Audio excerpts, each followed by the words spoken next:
નમસ્કાર મિત્રો, હું છું યુવરાજસિંહ જાડેજા. હેમચંદ્રાચાર્ય ઉત્તર ગુજરાત યુનિવર્સિટીનો ફરી એક વખત નવો છબરડો સામે આવ્યો છે. જી હા, અહીંયા અંધેરી નગરી અને ગંડુ રાજા જેવું શાસન ચાલે છે. જે વ્યવસ્થા તંત્ર છે એની ઘોર બેદરકારીઓ, લાપરવાહીઓના કારણે વિદ્યાર્થીઓના ભવિષ્ય સાથે ચેડા થઈ રહ્યા છે. જી હા, આજ વખતે જે મામલો છે એ મામલો LLB સેમ 4 ની વર્તમાનમાં જે પરીક્ષા ચાલી રહી છે તેનો છે, જેમાં 2024 નું બેઠે બેઠું પેપર એ 2025 માં જે કાયદાશાસ્ત્ર, ન્યાયશાસ્ત્ર જે વિષય છે એનું બેઠે બેઠું પેપર પૂછી નાખવામાં આવે છે.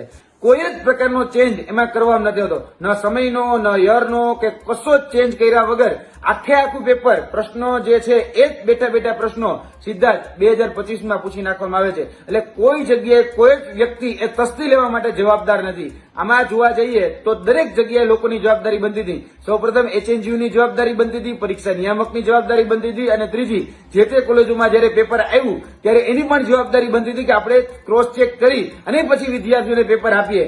અમારી પાસે ઘણી બધી કોલેજોના ડેટા એવા છે કે જેમાં 2024 નું બેઠે બેઠું પેપર એ 2025 માં પૂછી નાખવામાં આવ્યું છે. અને ખાસ કરીને જે પાટણની શેઠ MN લો કોલેજ છે તે અને તેની સાથે ઊંઝા લો કોલેજ છે, એમાં ખાસ આ બે કોલેજોમાં તો એવું બન્યું જ છે કે 2024 નું જે કાયદાશાસ્ત્ર એટલે કે ન્યાયશાસ્ત્રનું જે પેપર હતું એ બેઠે બેઠું પેપર 2025 ની પરીક્ષામાં એટલે કે 7 તારીખના રોજ એ પૂછી નાખવામાં આવ્યું છે.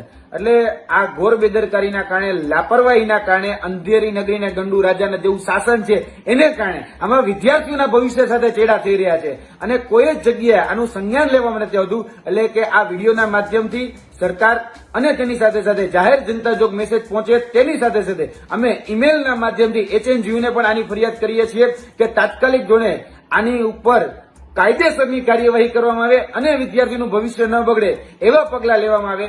કેમ કે વિદ્યાર્થીઓ સતત એક વર્ષથી મહેનત કરતા હોય છે આ પરીક્ષા માટે, અને આ ઘોર બેદરકારીના કારણે તમે 2024 નું બેઠે બેઠું પેપર પૂછી લ્યો તો એ યોગ્ય નથી. એટલે તાત્કાલિક આની ઉપર સંજ્ઞાન લઈ, કારણ કે અડધી કોલેજમાં એવું થયું છે કે 2025 નું પેપર આવ્યું છે અને અડધી કોલેજમાં એવું થયું છે કે 2024 નું પેપર આવ્યું. હવે સાચું કયું માનવાનું? કે 2024 નું આવ્યું એ સાચું માનવાનું કે અડધી કોલેજમાંથી 2025 નું આવે છે એ સાચું માનવાનું? એટલે અહીંયા ક્યાંક ને ક્યાંક જે લાપરવાહી છે એ HNGU અંતર્ગત આવતી જે કોલેજો છે એમાં જે થઈ છે, એમાં જો તાત્કાલિક સંજ્ઞાન લેવામાં નહીં આવે તો વિદ્યાર્થીઓના ભવિષ્ય સાથે મોટા ચેડા થશે. એટલે આ માધ્યમથી અપીલ કરી છે કે તાત્કાલિક ધોરણે વિદ્યાર્થીઓના હિતમાં આનો નિર્ણય લેવામાં આવે. જય હિન્દ, જય ભારત.